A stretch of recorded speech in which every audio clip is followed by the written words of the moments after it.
move on kepada yang seterusnya. Ni cerita fitnah ni tuan-tuan. Yang last ni kita cerita fitnah. Diorang ni tuan-tuan ni saya tak faham lah. Kita ni belajar Islam. Kita faham orang yang paling bodoh dalam agama pun, bukanlah bodoh, paling jahil dalam agama pun tahu fitnah ni satu benda yang memang kita macam mana benda yang paling besar lah dosa dia. Besar dosa ni tuan-tuan. Tapi macam mana diorang ni sesuka hatinya menabur fitnah sebegini tuan-tuan. Saya kagum sebenarnya. Saya kagum dengan semangat wala-on ni nak menyambut dan menabur fitnah pemimpin mereka. Cerita 54,000 tu pun fitnah juga. Tapi dia orang dengan bangganya, dengan seronoknya buat video TikTok, lepas tu sebarkan fitnah. Seronok dia orang tuan-tuan. Tengok ni, inilah dia fitnah. Inilah dia fakta. Inilah dia yang kerajaan sekarang dia buat. Tapi hakikatnya benda itu adalah fitnah. Dan lepas, kalau kantor sekalipun, mereka tak ada rasa tanggungjawab nak membetulkan pun perkara tersebut. Tak ada rasa tanggungjawab tuan-tuan. Tu kadang-kadang saya kagum dan pelik. Pelik tu saya taklah pelik sangat. Tapi saya kagum lah dengan golongan pemfitnah ni tuan-tuan. Dan golongan yang menyambut fitnah ni. Baik. Sebelum kita cerita ni. Okay. Sultan Selangor titah polis kesan pemfitnah isu sekolah tahfiz. Sultan Selangor, Sultan Sarafuddin Idris Shah bertitah supaya pihak polis mengesan kumpulan pemfitnah yang menyebarkan dakwaan kononnya lebih 200 buah sekolah tahfiz di negeri Selangor itu telah diarahkan tutup. Golongan ini perlu segera memberhentikan perbuatan khianat dan tidak bertanggungjawab ini, dan andai kata mereka meneruskan perbuatan fitnah dan khianat ini, beta memohon pihak polis segera mengesan kumpulan pemfitnah ini dan mengambil tindakan undang-undang terhadap mereka. Pada hakikatnya, beta telah menitahkan agar langkah pemutihan diambil terhadap sekolah-sekolah agama dan tahfiz swasta dan persendirian yang tidak berdaftar dengan mengarahkan pendaftaran dibuat bagi memastikan sekolah ini adalah selamat daripada ciri-ciri keselamatan dan mempunyai suasana pembelajaran yang selesa untuk para pelajar menimba ilmu. Tuan-tuan, bila pengarahan penutupan ini disebabkan oleh faktor keselamatan dan juga faktor-faktor prosedur, maka NGO-NGO yang pro PN ni tuan-tuan terus melebarkan fitnah, menyalakan fitnah, mengatakan tengok sekolah tahfiz sudah tutup.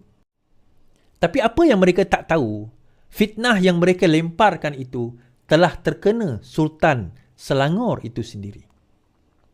Sebab dia sebar fitnah ni, kita tengok penutupan sekolah tahfiz di bawah Jabatan Agama Islam di bawah Sultan Selangor. Bila dia menuduh sedemikian, yang akan kena tuduhan dikatakan menutup, dia kononnya nak kenakan PMX, dia nak kenakan Kerajaan Negeri Selangor, tapi dia lupa bahawa JAIS sekolah tahfiz ni bawah Sultan. Bila dia menuduh 200 tutup tu, dia bukan kena dekat Kerajaan Pakatan Harapan, dia kena kat Sultan. So akhirnya bila kena kat Sultan, siapa yang dikatakan menutup? Sultan lah.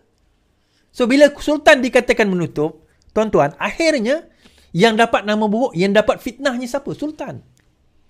Jadi akhirnya hari ini, polis pun telah berkata, ini dah baca Sultan tadi kata, polis, isu Selangor difitnah tutup sekolah tahfiz dikendalikan Bukit Aman.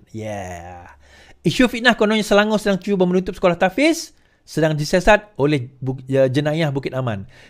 Ketua Polis Hussein Omar Khan berkata siasatan tersebut dijalankan setelah pihak berkuasa menerima 3 laporan baru-baru ini. Katanya, laporan tersebut dibuat di Perak. Siasatan menerbitkan 3 akta, 41 akta hasutan, 505B kanun kesiasaan dan juga 233 akta komunikasi. Hussein berkata ketika ditanya berhubung perkembangan isu dakwaan pihak tertentu mengenai kononnya Selangor mahu menutup kira-kira 200 sekolah agama atau institusi tahfiz di negeri itu. Semalam, Sultan Sarafuddin menitahkan supaya pihak polis mengesan kumpulan pemfitnah terbabit yang menyebarkan dakwaan. Dalam titahnya, Sultan menegaskan bahawa golongan itu perlu segera memberhentikan perbuatan khianat dan tidak bertanggungjawab atau berdepan dengan tindakan undang-undang. Tuan-tuan, kat zaman sekarang ni kan, tudung labuh tu tak menjamin dia orang ni daripada tak memfitnah, tuan-tuan. Songkok, serban di kepala, jubah tidak menjamin dia orang ni daripada golongan-golongan pemfitnah. Ni baru-baru ni timbul pula isu apa orang kata, yang pasal festival KFC. KFC dia buat satu festival. Kan dijemputlah masa itu antaranya Perdana Menteri dengan siapa nama dia? Fahmi Fazil. Dan juga ada dalam kelibat itu apa orang kata? What do you call that? Pelajar-pelajar tahfiz. Okay. Adalah konsep tu, nyanyian dan sebagainya. Okay lah. Tak ada masalah tu sebenarnya kan. Ni golongan-golongan ni je lebih. Tapi ada satu video tu yang mana budak-budak baru nak up lah. Budak-budak punk ni. Tak tahulah punk ke apa. Aku pun tak dengar lagu tu kan. So aku tak tahu nak kata punk ke bukan. Dia orang pun buat pit mosh. Aku tak tahulah Walaon ni faham ke tidak pit mosh kan. So kalau kau tak faham tak apalah kan. Biarlah kau terus kekal tak faham apa itu pit mosh. So dia buat pit mosh lah. So video tu viral. Jadi di depan pada masa itu adalah Anwar Ibrahim, PMX dan juga pelajar-pelajar tahfiz. Benda tu sekejap je. Lepas tu diredakan oleh security guard dekat situ. Nah tuan-tuan, terus keluar. Inilah dia, kerajaan Madani telah menganjurkan pesta pit mosh. Bukan pesta, dia tak sebut pesta pit mosh, tapi pesta untuk, yalah yang macam tu lah ditunjuk lah. Dia ambil video tu dalam beberapa second je. Pertama tuan-tuan, korang tak boleh nak halang budak-budak tu kalau dia nak buat pit mosh. Tak, dia tak ada dalam itinerary. Tahu itinerary ya? Tak ada dalam jadual. Okey, pukul 2.35 sehingga pukul 2.40 pit mosh akan berlaku. Tak ada. Dia tak ada macam tu tuan-tuan. Dia berbeza antaranya apa? Kalau macam tu, tak ada, itu adalah ini apa nama? Maksiat. Itu adalah maksiat yang dianjurkan oleh PMX. Ni saya nak tunjuk. Ini tahun 2020, apa orang kata 2022, Perikatan Nasional hanya jemputan bukan penganjur. Ini dalam atas ni perempuan ni menari gelik, separuh bogel, depan dia adalah pimpinan ni Hamzah Zainuddin. Ini Ini Hamzah Zainuddin, ini kalau tak silap saya adalah Muhyiddin Yassin. Ini depan ni. PN hanya jemputan bukan penganjur. Bila 5 Mac 2022. Yang ni okey ke? Yang ni boleh, tak ada masalah. Yang tu, kami bukannya penganjur. Kami hanya dijemput. Malah tahfiz itu pun, ini fitnah lagi tuan-tuan. Dia kata ini adalah apa, sanggup PMX menjemput tahfiz. Lepas tu buat konsert-konsert pit mosh sedemikian. Okay. Dijawab, sebenarnya tahfiz itu siapa yang bawa? Konsert, alright. Konsert KFC, individu tampil penjelas tindakan bawa pelajar tahfiz. Seorang individu tampil mengakui beliau adalah individu yang membawa sekumpulan pelajar tahfiz ke konsert KFC Music Fest di Stadium Melawati Shah Alam semalam. Andrew Ang Han Jiang menjelaskan pihak penganjur termasuklah kerajaan tidak terbabit dengan kehadiran mereka. Menurutnya, dia penganjur ni KFC, kerajaan dijemput. Dia bersama rakan mengumpul sebahagian sumbangan bagi membawa 700 anak yatim daripada 22 rumah kebajikan seluruh negara ke festival itu.